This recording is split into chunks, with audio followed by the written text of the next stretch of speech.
Gamblers at 4, back over on Fox. After last night's L, the Lakers are now down 2-0 to the Nuggets in the Western Conference Finals.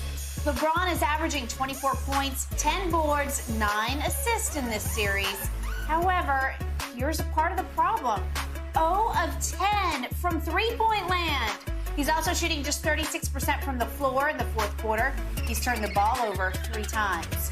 Shannon, what percentage of the blame are you giving LeBron for the Lakers being down by 2 games? Well, I give him a large share of the credit when they win, so I'm going to have to give him a large share of the credit when they lose, blame when they lose, Skip.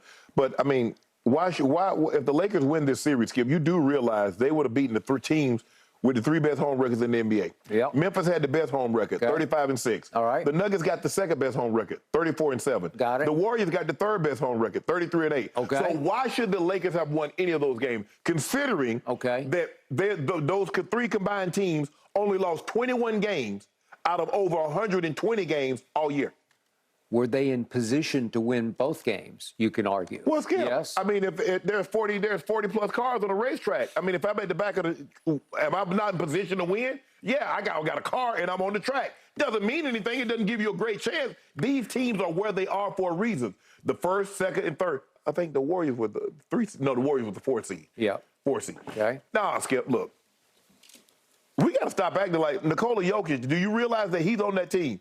He had an off night. An off night for Jokic is 23, 17, and 12. Yeah, but he's 9 of 21. So you did a reasonable job on him. Skip, right? you realize that's his 4th triple-double in a row, 5th in the last 6 games. Okay. He's the first player in NBA postseason history to post 4 straight 20-point triple-doubles. Is that worth something? Okay. What was he combined in the 2 fourth quarters of games 1 and 2? He had done the Skip. You think he'd done enough damage? Oh, Jamal Murray has 31 fourth-quarter points. AD and LeBron combined for 28. Okay. So, I mean, but 23 of those came last night. He had 8 in the fourth quarter of the first game, which led their team. Well, what did LeBron and AD have last night in the fourth quarter? Not nearly enough. Well, they. So, in other words, they need to play better. Yep. I put a lot of it on LeBron because he's taking he's taking and not making enough threes. If you're going to take them, you gotta shoot 30+%. Shoot 33, 35%. But 23%, and you for the last 10 in the fourth quarter. Yeah. Like 1 for whatever, 23. You missed your last 17 in the fourth quarter. That's not good enough. No. So he deserves, rightfully so, like I come out here and give him a lot of the credit when they win. Yep. Deservedly, I'm going to give him the lion's share of the blame. Although I would like to see Anthony Davis give me one of those. I need Game 3 AD. That's what I call him, Game 3 AD. Okay, I got it. All right, if you had to break it down into percentage, what would you give pieces of the pie of blame pie to LeBron and AD? Well, Game 1, I gave 60% to Darvin Ham for starting that small lineup. Okay. Last night, I'd go 50% Bron, 40% AD. 10% Darvin, or?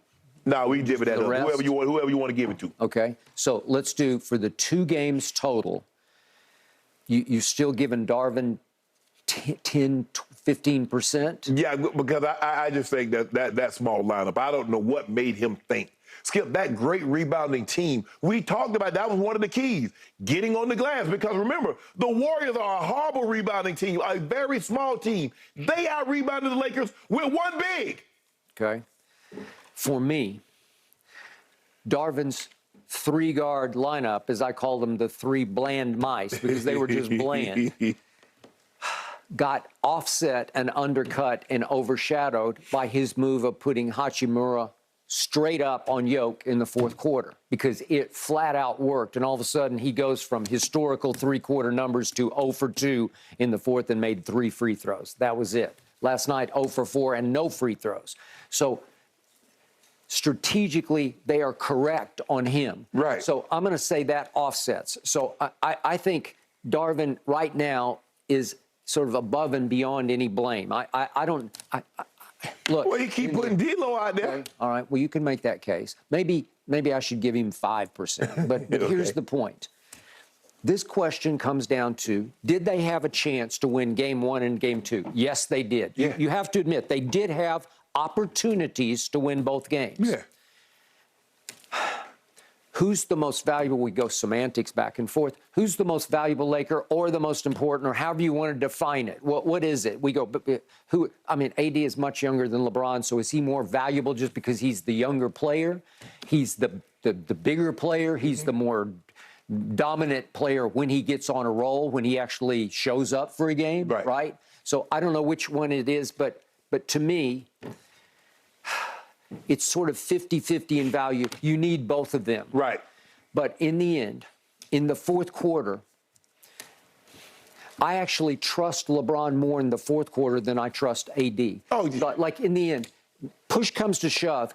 You trust LeBron more than you trust AD. Okay, Forget what quarter. Okay, well, but I'm just saying, look, both these games were up for grabs in the fourth quarter. So what percent of the blame am I going to give LeBron? I'm going to go 60% of the blame for LeBron, because I have to, because he wasn't great in either fourth quarter. Because remember what happened in the first fourth quarter. With 45 seconds left, he comes down on Jamal Murray, who's got 5 fouls, and if I think we got it here. Look what happens yet again. He pulls up and shoots. This is off KCP's miss, because they had gone completely cold. They were begging to be beaten in this game. And LeBron, instead of putting his head down and driving it, he says, I got you. And he kicks out trying to get a foul, and it was way flat and wide right. Kind of like that's what he's been doing. It's off. It's flat. He's not holding the pose with the high arc. Look, this is simple physics. You know this, and I know this. The basket becomes a lot bigger if you'll arc the basketball, because if you shoot it flat, the area that it can go in, it starts to shrink down to where you have to shoot a perfect shot, a flat shot, to make it go in. Some great shooters are flat shooters. I say they're incredibly blessed, because their degree of difficulty is way higher than the rainbow shooters, right? Okay, so he's shooting flatter and flatter. So that's 45 seconds left in a tie game. That was to go ahead. Well, if you just drive it and get to the free throw line, I think you just made 2 free throws. I think you could make at least 1 or 2. And you might pick up the 6th foul on Jamal Murray. Well, I think you would have, right?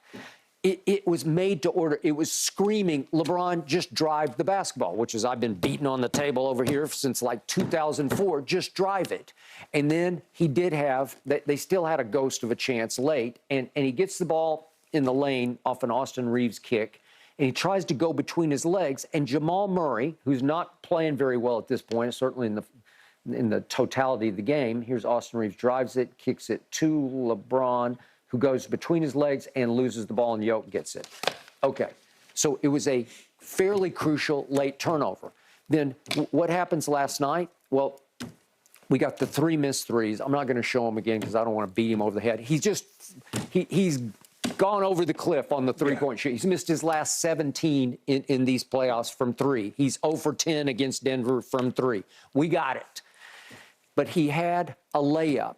It was a reverse layup, if we could see it again. This is to cut it to 2 with 26 seconds left off a steal. He stole. And what do I say he wound up with on steal? He had 4 steals. It's pretty great. Well, he gets it. This is the dunk. Oh, that's the dunk. Oh, I'm sorry, that's the missed dunk. Okay, this is late. He steals it. He played center field, is big time. Here we go, up and under. I don't know what happened. Is his ankle bothering me? No, he thought Aaron Gordon was going to contact him. All right, and he didn't. Nope. So I guess Aaron Gordon sort of faked him out of a, like it was a fake foul. Like, okay, I got it. But it was a crucial play because that cuts it to 2. Right. And then he's got one more crucial turnover, if we could see down the stretch, when you're alive. If you can come up with a big 3 here, you can cut it to 2 with 8 seconds left. And Bruce Brown gets him. If we could see this at the very end of the game. And LeBron's coming up. And Bruce Brown, I don't even know how he did it, but he picked his pocket. And that was the ball game. All right, so I expect more from a guy who's still a top 10 player. I expect more from the guy who passed Kareem Abdul-Jabbar as the greatest scorer ever. I expect more from an all-time, I don't think he's the all-time greatest, but he's up there. He's at least an all-time top 10. You got him top 1. Okay, I just expect more because I've seen more from him at age 38. It's not like he's falling off the cliff at age 38 because Shannon, we've seen him go on tears. The tear he went on to pass Kareem was all-time. Yeah. in the history of this game, no 38-year-old has ever put a string of games together like he did from his birthday, December 30th, through February 7th. I dare anybody to go find 38-year-olds who've done that. That was 22-year-old. That was 24-year-old. Oh, yeah, there are a lot of prime players. Players, forget the age. Okay, so did we see that with our own? Yeah, we saw it. Okay, so that sets the bar up higher. And he came up short in both games, both of them on the line. If you win either one of those games, I promise you're going to win this series. Yeah. It feels like a home-and-home series to me. That's what I called it from the start. Somebody's got to take one from the other if I'm going to be wrong, right? Yes. So right now, the Nuggets have a chance to quote-unquote steal one from the Lakers. I doubt they will. I doubt they will because I think it'll go back to Denver 2-2. But, Skip, if you remember the way the Suns ended up winning this game, Devin Booker and KD went crazy in games 3 and 4. Okay, at home. At home. They went totally high-caliber crazy. We're unstoppably shooting from distance crazy. And even then, Skip, it still took Landry Shamet four threes in the fourth quarter. That was game 3. Yep. In order to get them over the hump. Agreed. So LeBron and it took Devin Booker playing at a Jamal Murray level for 4 quarters, basically, in game 4. And then when I least expected it, both of them, right on schedule, hit the playoff wall. Yep. KD and Book, especially. Remember Devin Booker in the closeout game 6 in Phoenix? Yeah. He was, by his standards, he was pathetic. Both of them. Right. Come on, what Devin score? I think 18, 14? 14? It was 12. Yeah, something like that. It wasn't a bunch. Yeah, okay. Here we go. Here we go, indeed. I'd like to do a little bit deeper